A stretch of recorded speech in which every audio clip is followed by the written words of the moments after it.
Sziasztok! Megnézzük a hármas kapcsolatban lévőknél, hogy mit tudhatunk meg az ő kapcsolódásukról, azzal, akivel együtt élnek, és azzal, akivel csak együtt vannak. És mielőtt hozzákezdek, előtte elmondom, hogy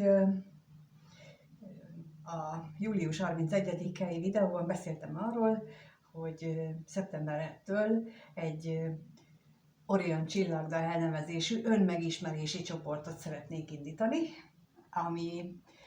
ami az lenne a lényege, hogy az asztrológiában mutatnám meg, hogy hogyan van benne minden döntésünk, minden feladatunk, minden nehézség, amivel szembe találhatjuk magunkat, és hogy mit miért csinálunk, és ahogyan én, amikor tanultam, ahogyan én ráismertem magamra, illetve azokra a helyzetekre, amik mind kiderültek, nem elkerülhetők voltak, tehát mindenképpen be kellett következni, és rengeteg ilyen felismerésem és megértésem volt, és egyáltalán ezek után könnyű volt elengedni már a mindenféle nehézségemet, szóval ezt szeretném valahogy továbbadni, és ez nem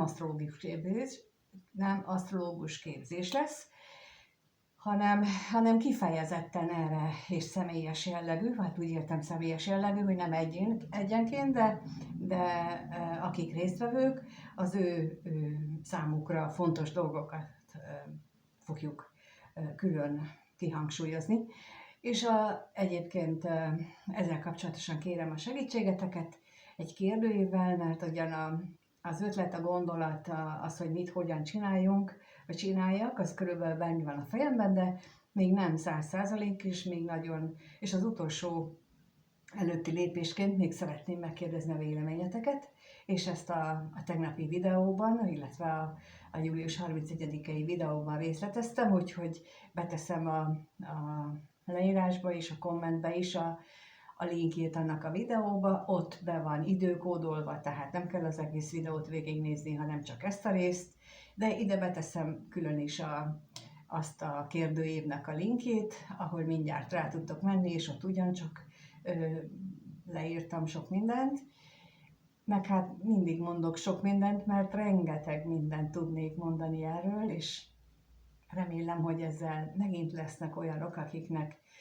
tudok a tudatszintjükön, a rezgésszintjükön változtatni, emelni, megérteni saját magukat, úgyhogy ez a célom, és akkor most ezután hozzá is kezdünk a mai hármas kapcsolati elemzéshez. Az én értelmezésemben van egy pár, akik életvitelszerűen élik együtt az életüket. Nem számít, hogy ők voltak előbb vagy más, ők élnek most életvitelszerűen együtt. Van egy másik páros, ahol nem életvitelszerűen élnek együtt, még akkor sem, hogyha mondjuk naponta találkoznak, mert mondjuk a közös a munkahelyük, vagy ilyesmi, ők akkor sem életvitelszerűen élnek együtt, és attól lesz hármas a kapcsolódás, hogy van egy társ, aki együtt él, van a középső személy, és van a harmadik személy. Ezt így olvasom én, és ebből a szempontból most nem térek ki arra, hogy van-e a társnak, vagy a harmadik személynek mondjuk valaki még más is az életében, tehát inkább csak most erre a három személyre fókuszálok. Úgyhogy megnézzük azt, hogy mit tudhatunk meg az együtt élő párnak a jelenlegi kapcsolatáról, hogy vannak ők, hogyan élik a mindennapjaikat. Hogyan élik ők a mindennapjaikat?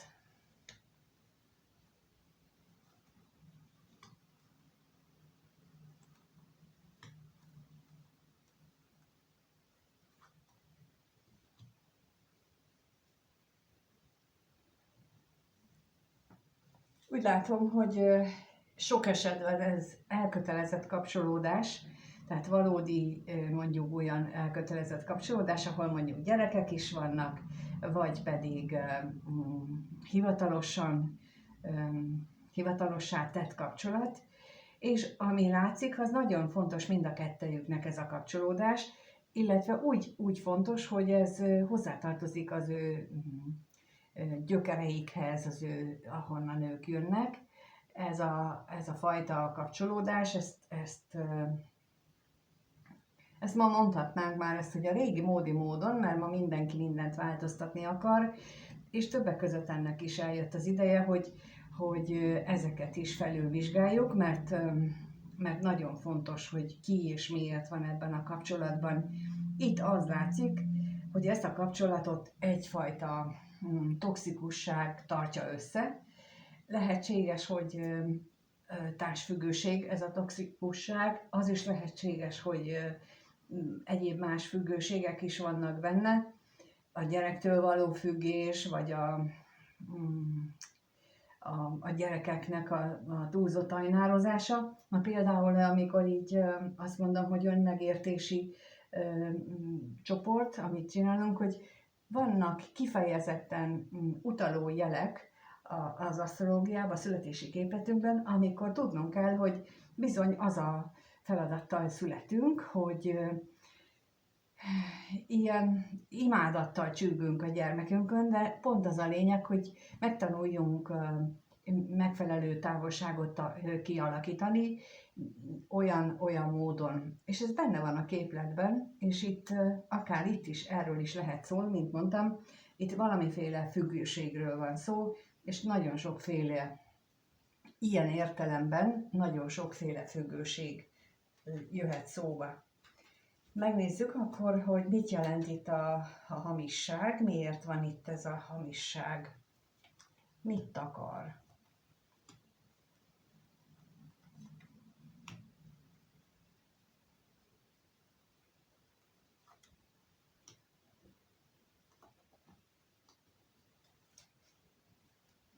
Valamelyikük nagyon-nagyon sokat gondolkodik azon, hogy ez a kapcsolat miért ilyen, miért van benne ez a rengeteg fájdalom, miért van ez a sok veszekedés.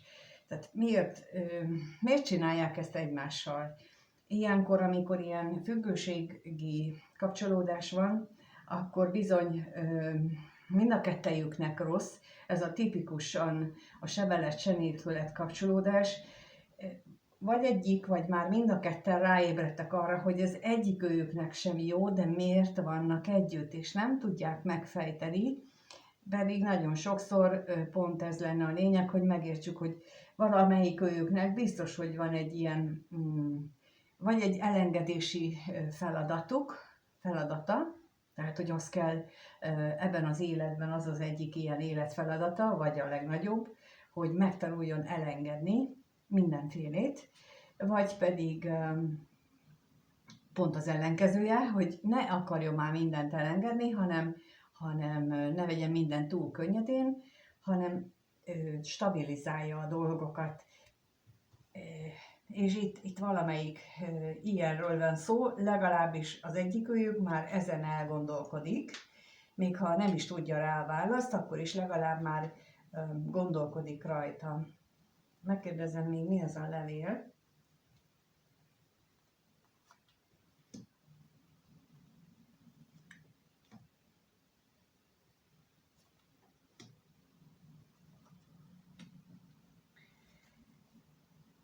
Úgy tűnik itt a középső személy az, aki teljesen kiüresedettnek érzi magát, aki csak reménykedik abban, hogy van ebből kiút, és vagy lehet, hogy mindkettejük például, az is lehet, hogy amikor mindkettejük magában néz, akkor csak ez a remény van bennük már, hogy van ebből kiút, bármikük nem látják. És igen, ebben az esetben működhet az például, hogy nekik az idő fogja meghozni a megváltást, hogyha letelik az idő, vagy valamilyen eseménybe következik, na ez már az égi hatáskörbe tartozik. Ezt ők tudják, hogy melyik történik meg. Nagy valószínűséggel itt a nézők között már nem a 30-as évei elején járó személyek vannak, hanem inkább az 50-esek, úgyhogy az ő esetükben az 59-60 év az, ami hozhat nagy fordulatot ilyen esetben, amikor például arra várunk, hogy leteljen az idő. Ha nem hozza meg a fordulatot, akkor azt jelenti, hogy valamelyik őjük energetikailag nem éri el azt a szintet, hogy mondjuk az égiek rábólincsanak, hogy oké, akkor ti már eleget szenvedtetek, és akkor megszabadulhattok. Bizony ilyen van a háttérben. No, megnézzük akkor a másik kapcsolódást. Megnézzük a másikat, a középső személy és a harmadik személy kapcsolódását, hogy ott milyen az a kapcsolat. Mit tudhatunk meg erről a kapcsolatról? Milyen ez a kapcsolat?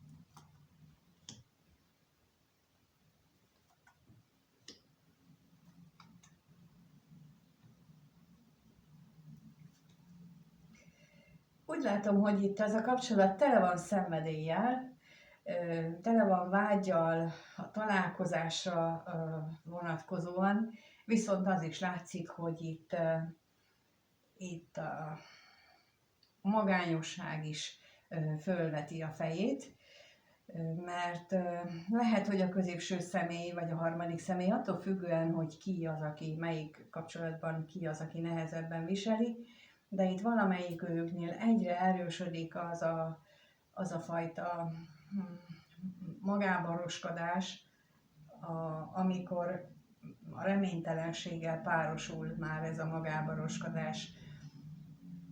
Megnézzük itt a hamisságot, hogy ez most itt mit akar jelenteni.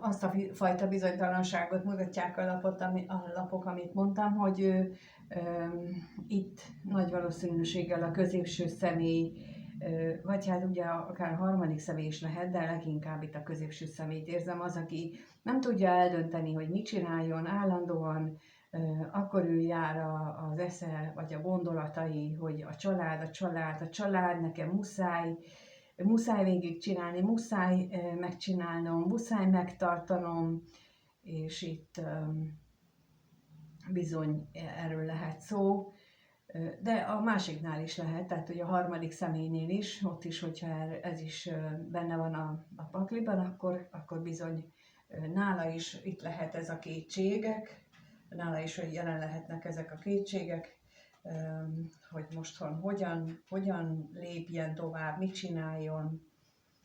Megnézzük az özvegy férfit még, hogy itt mit tudhatunk erről a nagy magányosságról.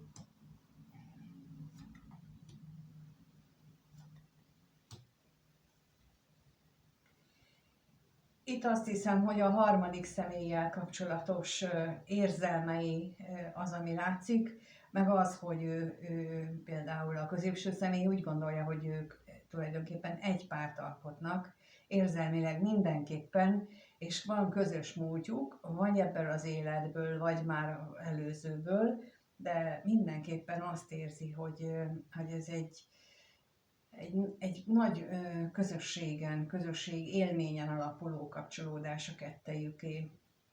Megnézzük akkor, hogyan gondolkodnak egymásról a kapcsolat tagjai. Először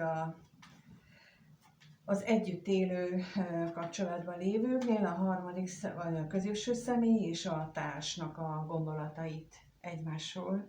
Azt nézzük, kettőt kérek, és akkor először, hogy hogyan gondolkodik a társ a középső személyről, és a középső személy a társról.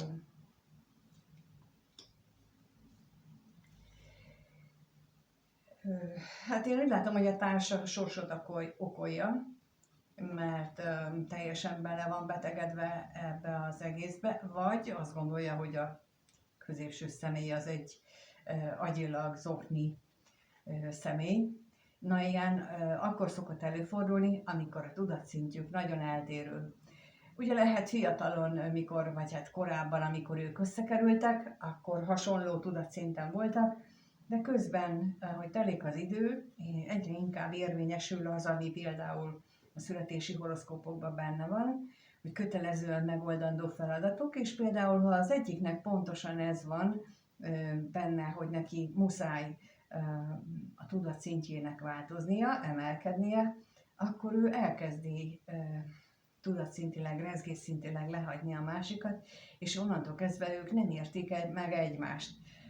És ez szokott lenni akkor, amikor például a gyerekek felnőnek, és már nincsen a mindennapi problémák, és nem értik meg egymást az emberek, az azt jelenti, hogy közben itt a hétköznapi problémák eltakarták azt, hogy ők nagyon más irányba fejlődtek. És onnantól kezdve szokott bejönni ez az esemény, hogy tehát akkor én most mit csináljak? És akkor jön még ehhez mondjuk ilyen, hogy Chiron visszatérés 49-51 éves korban között, kinek mikor, és az bizony nagyon-nagyon erősen kényszerítő erővel bír. Így lehetséges ilyen is, mert ez a betegséget így nagyon nyomatékosan érzem, tehát hogy ő úgy gondolja, hogy hogy ez a kapcsolat, vagy a másik személy az teljesen kész van. Megnézzük akkor, hogy mit tudhatunk meg ezekről.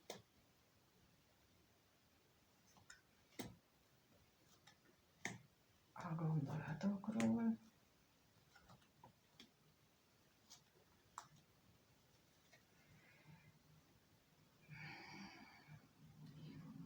Ő csak azt érzékeli, mondjuk itt a társ, hogy a kettejük gondolkodása és annak a kommunikáció az nagyon messze van egymástól, nagyon eltávolodott, nem is érti, miről beszél.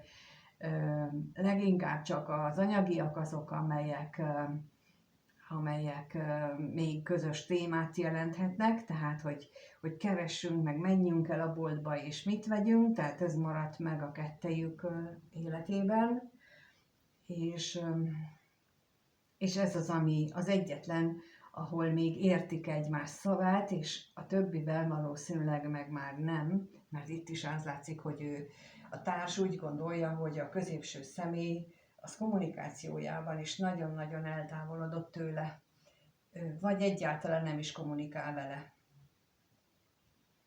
A középső személy gondolatairól azt láthatjuk, hogy kezdi mondjuk felismerni, vagy úgy látja a társát, hogy vagy a múltban, vagy a múltbeli vitáik során jöhetett létre valami olyan eltávolodás, ami miatt ő úgy érzi, hogy ez van közöttük. De megnézzük akkor, hogy mit jelent itt ez az ajándék és a hamis, a bosszúság.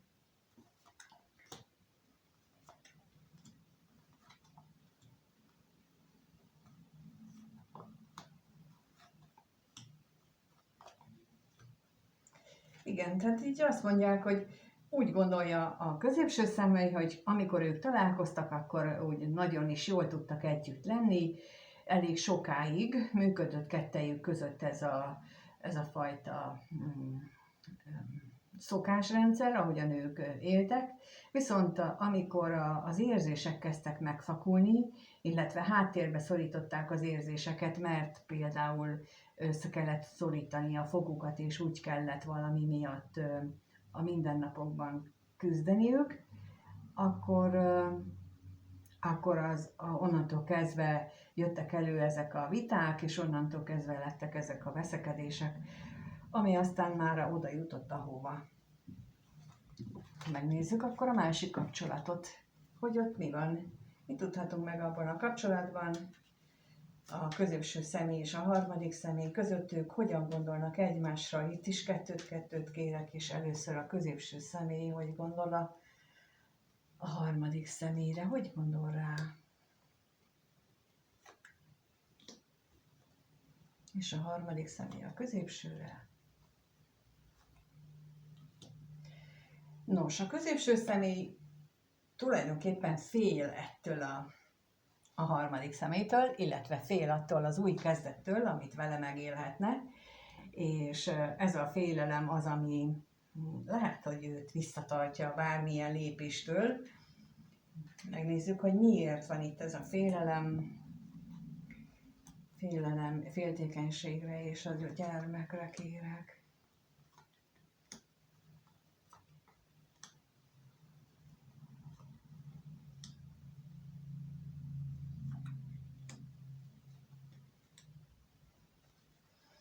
Egyes esetekben lehetséges az, hogy ettől az új kezdettől azért is fél, mert itt, mint ahogy az előbb is látszott a másik kapcsolatban, hogy itt valami függőség van, és lehet, hogy neki van például a középső személynek alkohol vagy drogfüggősége, vagy akár társfüggése is,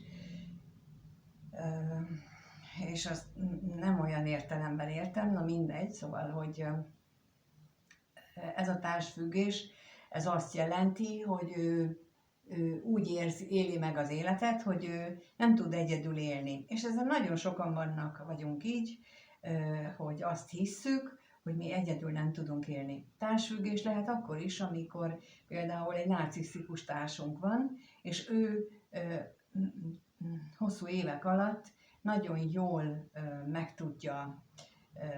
ki tudja építeni ezt a társfüggőséget, és ennek hatására veszti el az önállóságát a másik személy, már csak bólogatni tud, már csak helyeselni tud, nem mer vele szembeszállni.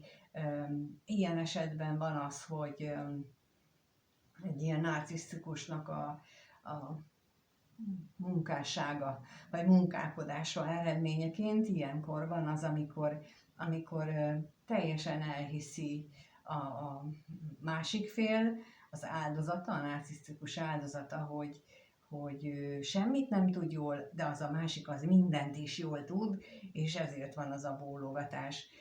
És bizony itt lehetséges, hogy ez a fajta kisítőség alapja, ez a fajta dolog van a háttérben az ő kisítősége miatt, illetve hogy nem tudja elképzelni, hogy ő a függőségét le tudja tenni, hátra tudja hagyni, és még ami lehetséges itt az is, hogyha itt arról van szó, hogy a harmadik személy idősebb, akkor ezzel kapcsolatosan is vannak neki gondolatai, amelyek akadályozzák őt abban, hogy ő bátran belekezdjen valami új dologba. Na, itt a harmadik személynél azt látjuk, hogy ő viszont nagyon is úgy gondolja, hogy ez egy nagyon lelkileg nagyon elkötelezett kapcsolat, kettejüké. Ő lehet, hogy látja a másiknak ezeket a függős dolgait. Megnézzük, hogy ezek micsodák.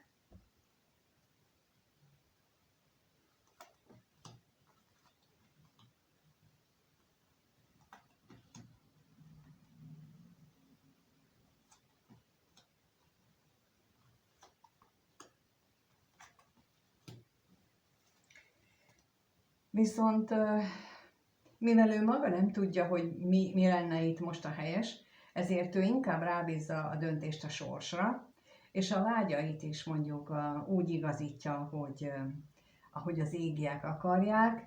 Tehát ő tulajdonképpen olyan, mintha lemondott volna erről a középső személyről, így gondolatban. Már abból a szempontból mondott le róla, hogy nem várja minden pillanatban, nem várja azt, hogy jó, holnap betoppan, mikor jön már, miért nem jön már, tehát ilyen módon mondott le róla, mert ez olyan, mintha rájött volna, hogy ezzel teljesen kikészíti saját magát is, meg a másikat is, és itt teljesen az elfogadás,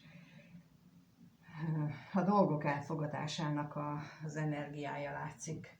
Megnézzük, hogy milyen érzelmi kapcsolódás van közöttük az együtt élő kapcsolatban, hogyan éreznek egymás iránt.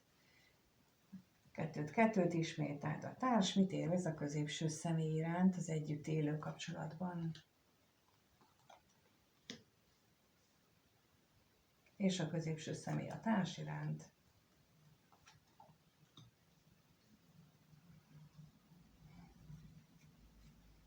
Hát a társnak úgy látom, hogy elég negatív érzései vannak, akkor így finoman mondom. Lássuk akkor ezt mit jelent itt pontosan, miért vannak ez itt. És a veszteség.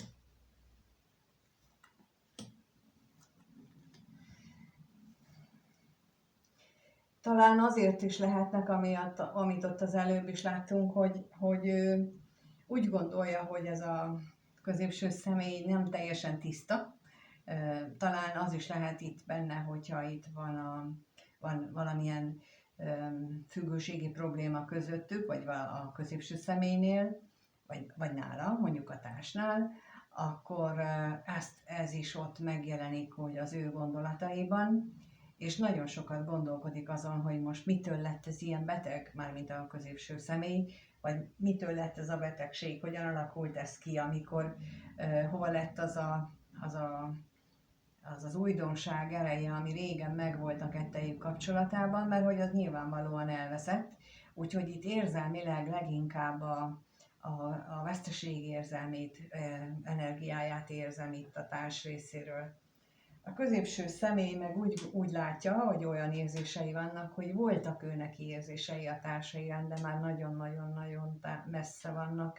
Nagyon eltávolodott, ilyen csírája van meg, ott legbelül. Ez például, amikor előző életes kapcsolatról van szó, akkor azért érzi még mindig, mert ez sosem múlik el belőle, tehát hogyha ez már többedik találkozásuk, többedik inkarnációban kapcsolódnak egymáshoz, akkor ez az előző inkarnációk lenyomata ott van bennünk, és akkor ilyenkor van az, hogy valahol ott a lelkünk mélyén mindig is kedves érzéseket táplálunk, még akár a gyűlöletünk mögött, meg a haragunk mögött is a másik személy iránt. Megnézzük itt, mit jelent a szívecske, és a katonatiszt is.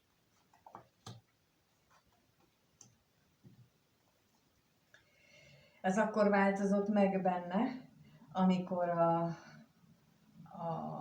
mármint ez az érzéseknek a eltávolodás az érzésektől, amikor a kitartás, a hűség az már átalakult, és egészen addig azt hiszem, hogy ő tulajdonképpen a szokásokkal, a közös életükkel fedte el azokat a nehézségeket, ami kettejük között volt, és amikor már ő mondjuk a harmadik személy, tehát hármas kapcsolódásokba bonyolódott, akkor utána jutott el egy olyan szintre, hogy elkezdte látni valójában, hogy milyen életet élnek ők meg együtt. Megnézzük a másik kapcsolatban milyen érzelmek vannak, mit lehet tudni a másik kapcsolatban lévő érzelmekről, a középső személy és a harmadik személy között. Kettőt itt is, először a középső személy érzelme a harmadik személy iránt, mit érez iránta, és a harmadik személy a középső személy iránt. Hát itt a középső személynél mondhatnánk így is, hogy halálosan vágyik a harmadik személyre, de az is lehet, hogy a vágyai átalakulóban vannak. Nézzük akkor, hogy melyiket jelenti.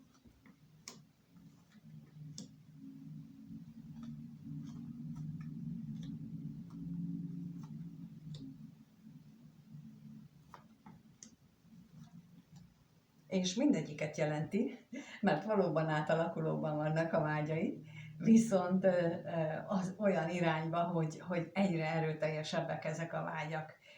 Ott van megint csak megjelent az új érzelmes kezdet, a szenvedély,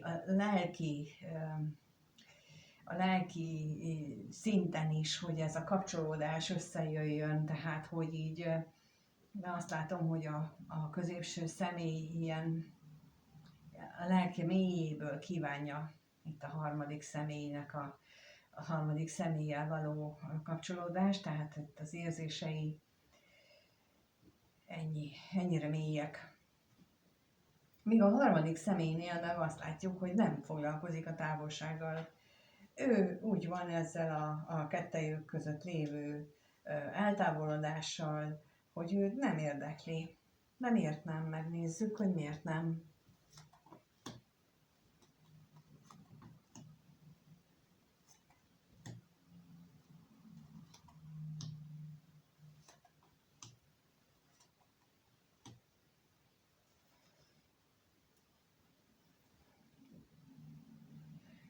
Egyeseknél lehetséges, hogy ami közéjük áll, az az anyagiak, és emiatt a harmadik személy nem kicsit, hanem nagyon dühös, és ráadásul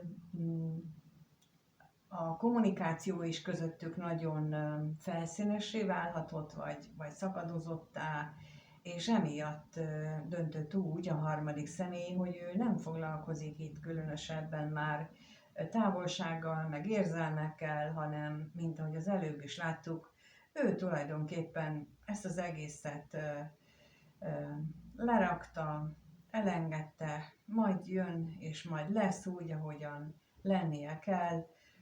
Ő nem tud ebben mit tenni. Elérkezett erre a pontra, amikor azt belátja, hogy ő ebben a kapcsolatban teljesen tehetetlen, nem ő nála van a vezérlő bot.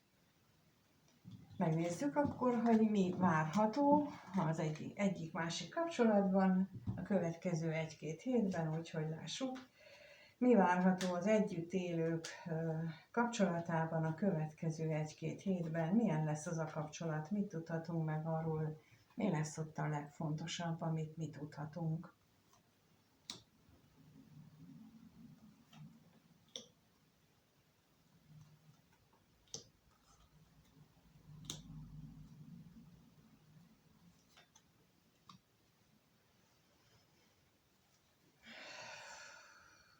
Viták, féltékenység, veszekedések, reménytelenség, magukba zárkózás, egymástól elzárkózás tovább folytatódik. Megnézzük a féltékenységet itt még, hogy itt mi az.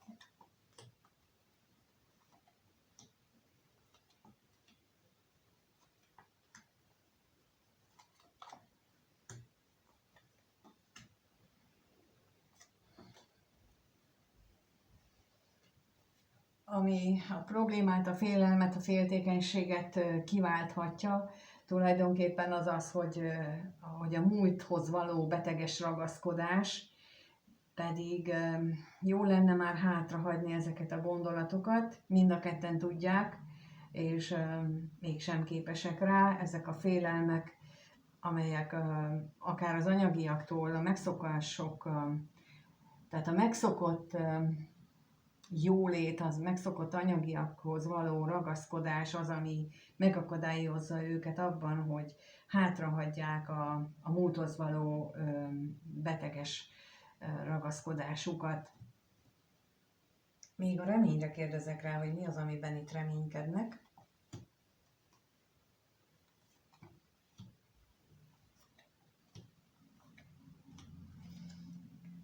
Valamelyik őjük nagyon vagy nagyon reménykedik abban, hogy itt az érzelmek kiújulnak, és elég lesz arra, hogy ezt a kapcsolatot összetartsa.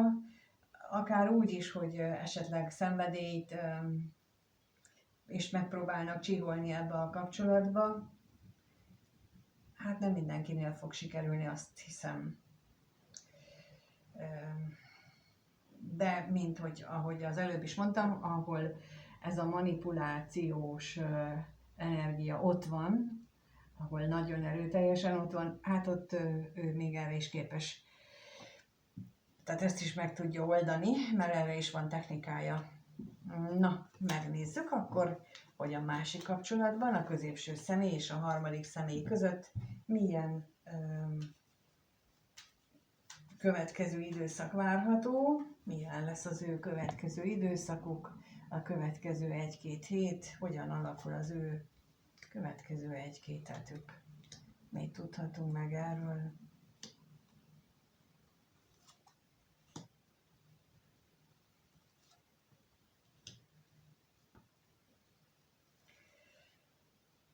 Itt annak ellenére, hogy bizonytalanok a reményeik megvalósulását illetően, mégis ott van a kettejük között annak az esélye, hogy itt lett közöttük találkozás, és ez a találkozás az mindenképpen jó reményt ad, vagy jó érzéssel tölti el őket. Megnézzük az utazást.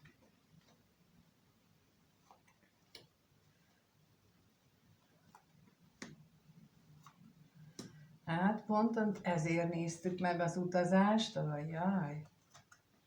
Mert az utazást nála mindig a fizikai megvalósulás jelöli, és bizony kijött az, hogy annak azért lehetnek olyan körülmények, amelyek megakadályozzák ezt a találkozást. Itt benne van megvan annak az esélye is, hogy a sors szól közbe, van akinél, de van akinél pedig csak arról lesz szó, hogy itt, ami már az előbb is szóba került, hogy itt a középső személy függősége, akár a pénztől való függősége okoz gondot, tehát hogy ő úgy éli meg, hogy azért nem tudnak találkozni, mert neki nincs elég pénze, nincsen elég anyagi forrása ahhoz, hogy ők találkozzanak. Ugye lehet neki olyan becsípődése, hogy azt mondja, hogy ha mi találkozunk, akkor nekem mindig el kell játszani a mágnásmiskát, miközben meg egyébként nem tudja, tehát hogy lehet ez a fajta függőség is, hogy ő csak a látszat világban élt, és ezt próbálja most is eljátszani, viszont itt lehet, hogy a harmadik személy nem kíváncsi erre. Megnézzük még itt a bírót, hogy miért van itt még ez a bizonytalanság.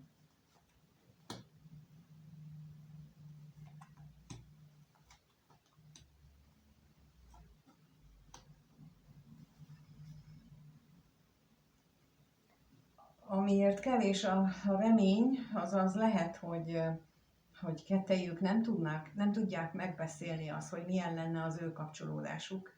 Nem tudják a találkozásokat úgy egyeztetni, hogy az mindkettejüknek megfeleljen, hol az egyiknek, hol a másiknak van vele problémája, viszont ez mivel nem egy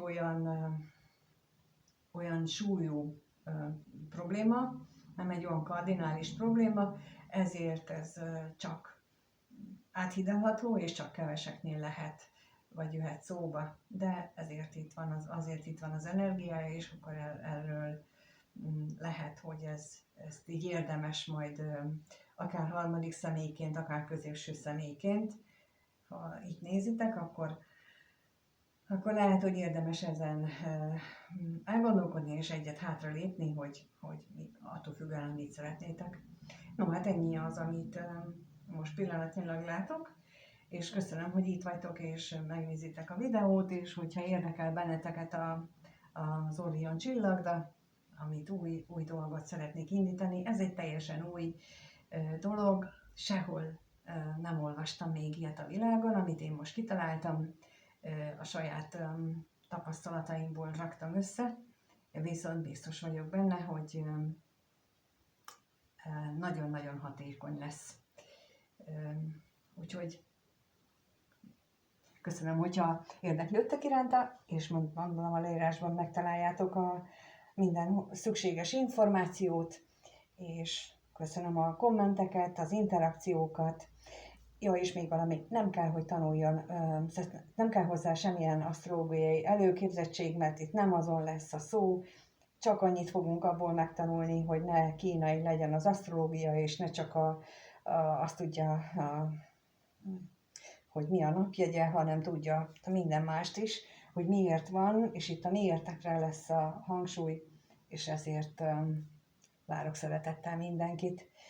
Köszönöm, hogy itt vagytok, és mindenkinek minden jót kívánok, addig, ameddig nem találkozunk itt, ott, amott. Sziasztok!